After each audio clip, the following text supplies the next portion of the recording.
What's up, guys? Welcome back to the Mirror Table, where what you bring to the table is a reflection of you. So today we are doing some curb appeal landscape. So I am going to take you guys through the process of me making my house beautiful in the front. So when you see my house, you're like, oh, it's a beautiful house. You want to stop and gaze. So we are going to run to get some plants. I'm going to show you guys my inspirational photo, and we need to go to like Lowe's, Home Depot, different places to get different things that we need to really do the yard. So I'm going to take you guys through that process, and then we'll do a final reveal in the end. So when you buy a home that's in a neighborhood that's going through revitalization, you do want to let people know you're here. So you want to do landscaping, you want to put lights outside, so you really let the neighborhood know something is going on here, things are moving ahead, and let people know someone has homesteaded this place. So we're going to be doing the outdoors and really getting the landscape together. So let's go ahead and get started. The first thing I need to deal with is this cracked up pathway and lopsided steps. But before that, I need a plan. So this is my inspiration plan right here. So I found a subcontractor to do my walkway and my steps. So on the first day, they demoed the pathway and the steps. And then the next day, they came and poured the concrete. And look at this. This is looking so good already. So I got several bids from different contractors, and this one it cost me $2,800. Now my mother can walk up the steps and walk the pathway without tripping. And this is also important because the city can fine you for having a cracked up pathway. So I wanted to make sure that this was done as soon as I moved into the house. So I have to wait 48 hours before I can walk on it. And this is after the first 24 hours. We did get a lot of rain, so it's going to take a little longer for it to dry. So I'm going to wait about a week. And this is how it looks after 48 hours. I still am going to wait. I want this to be nice and dry before I walk on it, but it's looking so good, and I'm going to love how my landscape goes with this. I also want to add some railing a little later as well. So this is after a whole week. I'm able to walk on it. It's drying really nicely, but this is so beautiful. It's so nice to have nice, even stairs. Okay, so next I need to do my landscaping. So I need to get a hold on this before the weeds come in, because we are in early spring and weeds go up really quickly. So I am looking at the grass and trying to assess how much of the grass I am going to dig up so that I can do my landscape plan.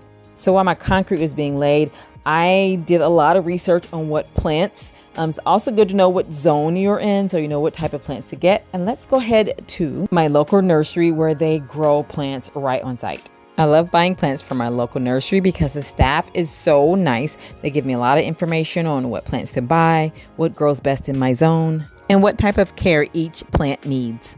So I am looking for perennials. I want plants that are going to last. I don't want to have to replace them every year. So I'm making big investments on my landscape. So I'm looking for hydrangea bushes, lavender bushes, rosemary bushes. So I need plants that are going to grow really well in alkaline soil. And that's my little tip for you guys. Make sure you test your soil and find out if you have acidic soil or alkaline soil, because each plant has an environment where they thrive. So make sure you know what type of soil you have. And my new house has no bushes, no trees, no nothing, just a blank canvas ready for me to just create the most beautiful landscape of my dreams. Also, I'm on a budget, and I did not realize how expensive plants are. So the bigger they are, the more expensive they are. So I'm buying smaller baby plants because they're less expensive, and I'm just going to nurture them and help them grow so they will be with me for years to come. So these are arborvitae bushes. These are so cute. And let's see, what else do they have? Then they have the emerald green arborvitae. These are like $70, $80 to $100 a piece. And I'm like, I can't, that's not in my budget. So I'm gonna have to look for some smaller ones. Okay, I found what I needed, and I loaded everything in the car. And now we're gonna take everything out and start getting the garden beds ready and planting all of my plants. So I bought 3 hydrangea bushes. I bought like 4 lavender bushes, 2 rosemary bushes, and lots of mulch. So this visit cost me about $300, but who's counting? You gotta do what you gotta do. I'm sure I have many more visits to go, and I will let you guys know the final cost in the end. So it has been raining like crazy, so I've been out here digging. I dug up this area put down some border and planted my first 3 hydrangea, and this is how we're looking so far. I got this landscape edging from the thrift store for like $5, so that was a big score. So these are called Bobo hydrangeas, and they are going to bloom white. They grow about 3 feet high and 3 feet wide. So I planted them about 3 feet apart and 3 feet from the house, so they will have lots of room to mature. So this black landscape border worked perfect for edging, but it wasn't really giving me that look that I wanted, so I went to Home Depot to grab some retaining wall bricks to really make this landscape project pop. See, this is the black edging over here, and this is the bricks, and they look so much better. So I added bricks to the other side to create a planter bed. I'm gonna put my rosemary and my lavender in these 2 sections. And while I was at the Home Depot, I went ahead and picked up some other plants. And I made several trips to pick up my retaining wall bricks because I wasn't sure how many I was gonna need. So I put down a row to see how that looked, and I would say, you know, I need another row, so I add another row as well. Landscaping is hard work, but it's a lot of fun. You need all the tools, of course. So I have my shovel, I have my wheelbarrow, and I picked up this really cute potting stool from Amazon. I'm gonna link this below as well.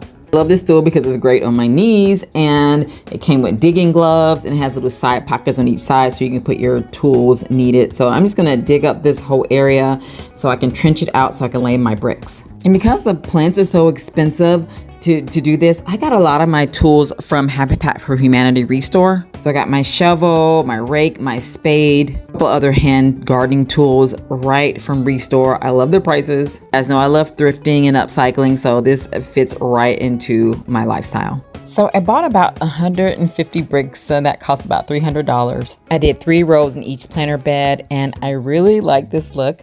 This is very labor intensive because I had to dig out a trench and lay each brick, but lots of fun and a good workout. So if you want to get some workout in, do some gardening. I also created a planter bed on the side of my porch. I can plant these sky pencil holly trees, or these from Lowe's, and these are going to give me privacy on the side of my porch. And sky pencil holly thrives in acidic soil, so I went to Home Depot to pick up some more soil and some mulch. So I put on my garden gear so that I can get this soil in the garden bed.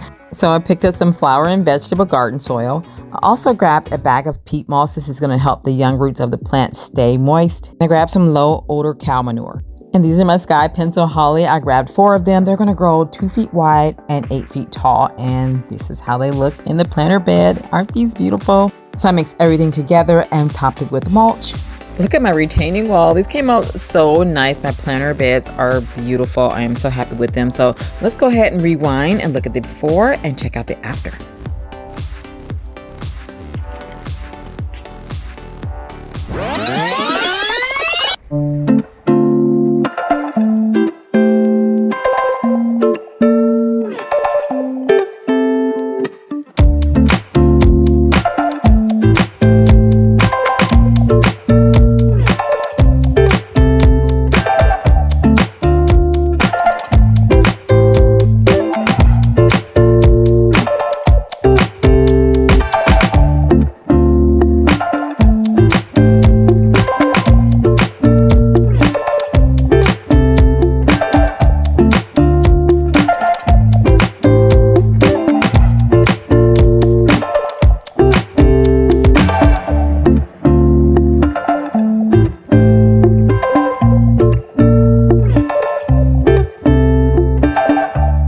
I spent $2,800 for new steps and a walkway.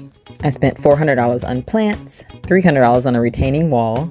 I spent $87 on these trees and $250 on soil, rocks, and mulch. My grand total is $4,137 for this landscape project. Of course, the most expensive part was the sidewalk and steps because I had to contract that out. Everything else was DIY. Thank you guys so much for watching. My next project is decorating my front porch for the summer, so stay tuned for that video, and I will see you in the next one. Bye.